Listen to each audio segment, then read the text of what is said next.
Hello friends, welcome back to my channel. ட்ராமாக்குள்ள போறதுக்கு முன்னாடி மறக்காம இந்த வீடியோக்கு ஒரு லைக் போட்டுருங்க. வாங்க ட்ராமாக்குள்ள போலாம்.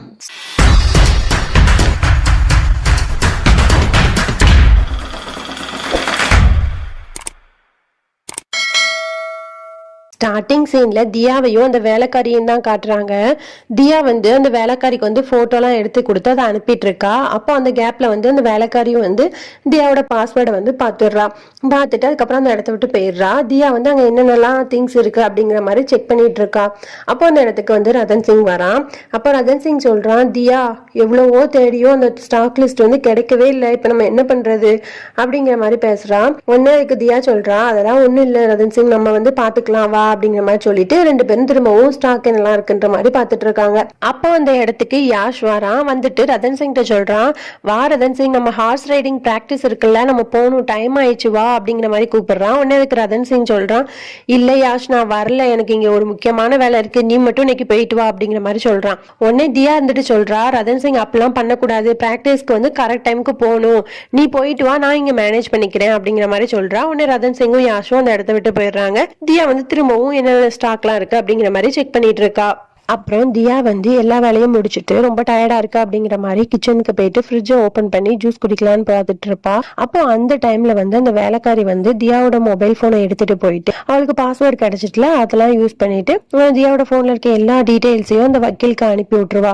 இங்க தியா ஐயோ நம்ம போன் இங்க தானே வச்சோம், எங்க போச்சு அப்படிங்கிற மாதிரி தேடிட்டு இருப்பா. அப்புறம் பக்கத்துல ஃப்ரிட்ஜ் கிட்ட எல்லாம் போய் தேடிட்டு இருப்பா. அப்புறம் ஒரு நல்ல வேலைக்காரி வருவா. அவ என்னாச்சுமா அப்படிங்கிற மாதிரி கேட்பா. இல்ல இப்படி போன் இங்கதான் வச்சிருந்தா காணோம், கொஞ்சம் தேடி கொடுங்க அப்படிங்கிற மாதிரி சொல்லுவா. உடனே ரெண்டு பேரும் அங்கேயும் இங்கேயும் தேடிட்டு இருப்பாங்க. அவங்க அந்த பக்கமா தேடிட்டு இருக்க கேப்ல இந்த கெட்ட வேலைக்காரி இருக்கால, அவ போனை அடுப்புக்கு அடியில கொஞ்சம் உள்ள தள்ளி வச்சுட்டு அந்த இடத்த விட்டு எஸ்கேப் ஆயிடுவா. உடனே திரும்ப இன்னொரு வேலைக்காரி இங்க தேடிட்டு இருப்பா. அப்போ அம்மா இங்கதான் போன் இருக்கு, இங்க பாருங்க, கொஞ்சம் அடுப்புக்கு உள்ள தள்ளி இருந்திருக்கு, இந்தாங்க உங்க போன், நம்ம தான் ஒழுங்கா பார்க்காம இருந்திருக்கோம் அப்படிங்கிற மாதிரி சொல்லுவா. உடனே தியாவுக்கு ஒரே டவுட் ஆயிரும், அது எப்படி நான் இப்பதான் இங்க தேடி பார்த்தேன் இல்ல, ஆனா திடீர்னு எப்படி இந்த இடத்துக்கு போன் வரும் அப்படிங்கிற மாதிரி ஒரு மாதிரி யோசிச்சுட்டே இருப்பா. அப்புறம் அப்படியே அந்த வக்கீல தான் காட்டுறாங்க. அவனுக்கு இந்த வேலைக்காரி எல்லா டீட்டெயில்ஸும் அனுப்பியிருப்பாள்ல தியா போன்ல இருந்து, அது எல்லாத்தையும் இவன் லேப்டாப்ல போட்டு பார்த்துட்டு இருப்பான். அப்போ அந்த வக்கீலுக்கு ஒரு ஃபோன் கால் வருது. அது யார் பண்றா அப்படின்னா தியா தான் கால் பண்றா.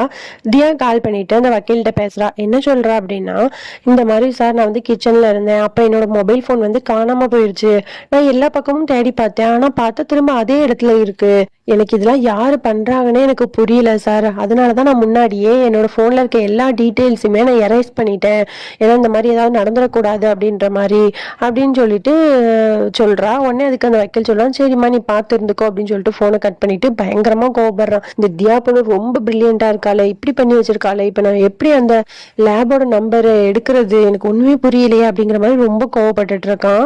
அப்படியே நம்ம ரதன் சிங்கையும் யாஷையும் தான் காட்டுறாங்க. ரெண்டு பேரும் ஹார்ஸ் ரைடிங்க்கு பிராக்டிஸ் பண்ணலாம் அப்படிங்கிற மாதிரி போயிட்டு இருப்பாங்க. அப்ப அந்த வழியில ஒரு கோவில் இருக்கும். அந்த கோவில்ல அந்த வேலைக்காரன் இருக்கான்ல, அவன் இப்படி குப்புறப்படுத்திட்டு கடவுள்கிட்ட வேண்டிட்டு இருக்கான்.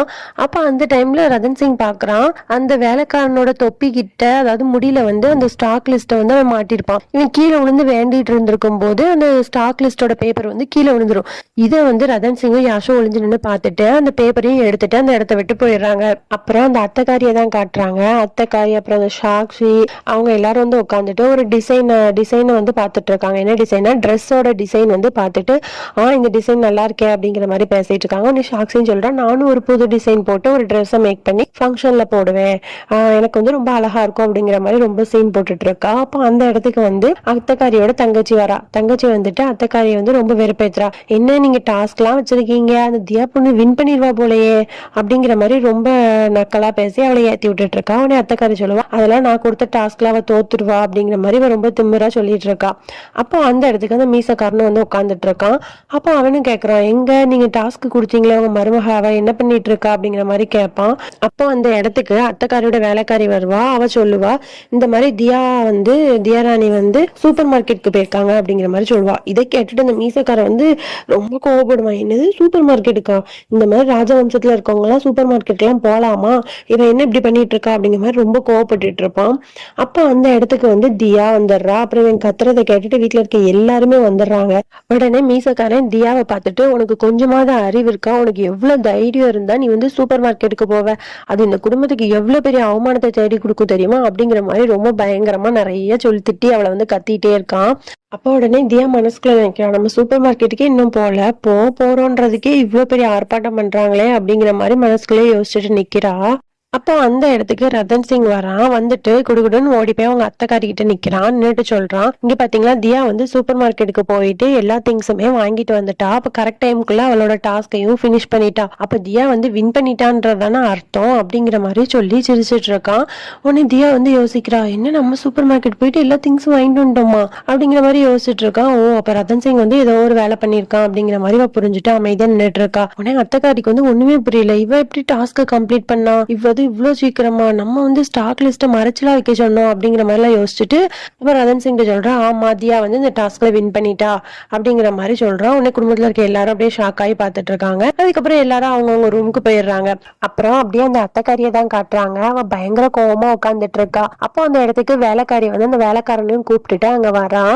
அப்போ வேலைக்காரி சொல்றா, இது எப்படி மிஸ் ஆச்சுன்னு எங்களுக்கு தெரியல, நாங்க கரெக்டா தான் பிளான் படி போயிட்டு இருந்துச்சு அப்படிங்கிற மாதிரி சொல்றா. உடனே அத்தைக்காரி வந்து பயங்கரமா கோவப்பட்டுட்டு, அது எப்படி தியாவால கரெக்ட் டைமுக்கு எல்லா டாஸ்கையும் முடிக்க முடியும், அதுக்கு சான்ஸே இல்லையே, ஸ்டாக் லிஸ்ட் ஓன்ட்ட தானே இருக்கு அப்படிங்கிற மாதிரி கேட்கறா. உடனே வேலைக்காரன் சொல்றான், ஆமாம்மா, நான் இங்க இருந்து நீங்க பணம் கொடுத்தோன்னா நான் நேரம் ஒரு கோயிலுக்கு போனேன். அங்க போயிட்டு வேண்டிட்டு இருக்கும் போது அந்த ஸ்டாக் லிஸ்ட் வந்து அங்கதான் மிஸ் ஆயிருச்சு, யார் எடுத்தா என்னங்கிறது எனக்கு தெரியல, என்ன மன்னிச்சிருங்கம்மா அப்படிங்கிற மாதிரிலாம் சொல்றான். அப்போ தான் அத்தைக்காரி வந்து யோசிக்கிறா, ஓஹோ, அப்போ வந்து தியா வந்து இவன் கிட்டதான் ஸ்டாக் லிஸ்ட் இருக்கு அப்படிங்கறத நல்லா தெரிஞ்சுக்கிட்டு அவன் கிட்ட இருந்து அதை திருடி அந்த சூப்பர் மார்க்கெட்டுக்கு போய் எல்லா திங்ஸையும் வாங்கிட்டு வந்து கரெக்ட் டைமுக்கு இந்த டாஸ்க் முடிச்சிருக்கா போல அப்படிங்கிற மாதிரி யோசிச்சுட்டு, தியா வந்து ரொம்ப வெகுலின்னு நினைச்சோம், ஆனா இவ ரொம்ப விவரமா இருக்கா, இவகிட்ட வந்து கொஞ்சம் ஜாக்கிரதையா தான் இருக்கணும் அப்படிங்கிற மாதிரி ரொம்ப அவன் மேல ரொம்ப கோவமா இருக்கா. இங்க அப்படியே நம்ம தியாவையே ரதன் சிங் தான் காட்டுறாங்க. தியா வந்து ரதன் சிங் கிட்ட கேக்குறா, எப்படி ரதன் சிங் இதெல்லாம் நடந்துச்சு, எப்படி நீ போய் சூப்பர் மார்க்கெட்ல போய் எல்லா திங்ஸையும் வாங்கிட்டு வந்து கரெக்ட் டைமுக்கு வச்ச, அது எப்படி நடந்துச்சு அப்படிங்கிற மாதிரி ரொம்ப ஷாக்கா கேட்டுட்டு இருக்கா. உடனே ரதன் சிங் சொல்றான், இந்த மாதிரி நாங்க வந்து ஹார்ஸ் ரைடிங் பிராக்டிஸ்க்கு போய்கிட்டு இருந்தோம். அப்ப அந்த டைம்ல வந்து அந்த வேலைக்கார வந்து இந்த மாதிரி கோயில்ல வந்து வேண்டிட்டு இருந்தான். அப்ப பார்த்தா அவனோட முடியில வந்து அந்த ஸ்டாக் லிஸ்ட மறைச்சு வச்சிருந்திருக்கான்.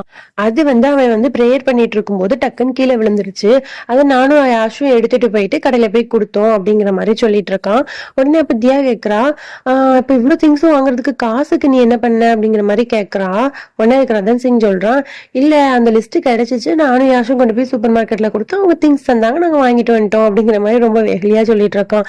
இதெல்லாம் தியா பார்த்துட்டு ரொம்ப ஹாப்பியா ஆகுறா. ஏன்னா ரதன் சிங் வந்து நமக்கு இவ்வளவு சப்போர்ட் பண்றானே அப்படிங்கிற மாதிரி சொல்லிட்டு அவளுக்கு ரொம்ப சந்தோஷமா இருக்கு.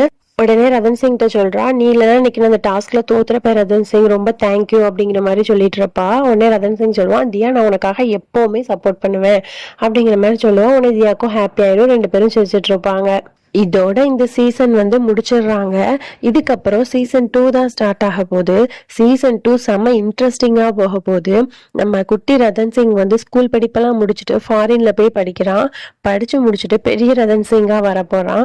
அப்புறம் நம்ம ரதன் சிங்கை வந்து தியா எப்படிலாம் பாதுகாக்க போறா, அதுல என்னென்ன சேலஞ்சஸ்லாம் வரப்போகுது, இந்த சீசன் 1ல நம்ம ரதன் சிங் எப்படிலாம் தியாக்கு சப்போர்ட் பண்ணானோ அதே மாதிரி சீசன் 2லயும் தியாக்கு சப்போர்ட் பண்ண போறானா, அப்புறம் அந்த மெயின் வில்லி யாரு அப்படிங்கறதெல்லாம் தியா எப்படி கண்டுபிடிக்க போறா அப்படிங்கறதெல்லாம் அடுத்தடுத்த பாட்டுல பார்த்து தெரிஞ்சுக்கலாம்.